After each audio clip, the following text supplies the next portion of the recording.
আমাদের বাংলাদেশে বর্তমানে সেই প্রেক্ষাপটে আমরা মনে করি গণতান্ত্রিক অর্ডার ফিরিয়ে আনার জন্য আজকে সকলে মিলে কাজ করতে হবে।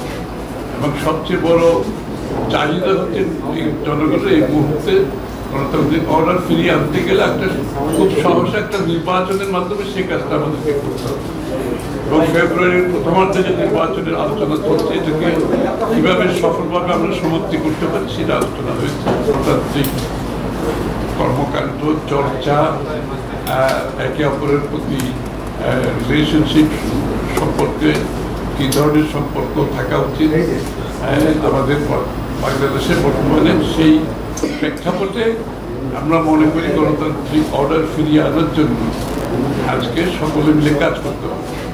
এবং সবচেয়ে বড় চাহিদা হচ্ছে জনগণের এই মুহূর্তে গণতান্ত্রিক অর্ডার ফিরিয়ে আনতে গেলে একটা খুব সহসা একটা নির্বাচনের মাধ্যমে সেই কাজটা আমাদেরকে করতে হবে।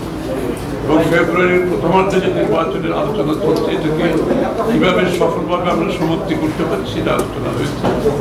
আলোচনা হয়েছে রোহিঙ্গা বিষয়টা, রোহিঙ্গা প্রত্যাবর্তন এবং রোহিঙ্গাদের ওখানে যে আজকে মানবেতর জীবনযাপন করছে এগুলো নিয়ে আলোচনা হয়েছে।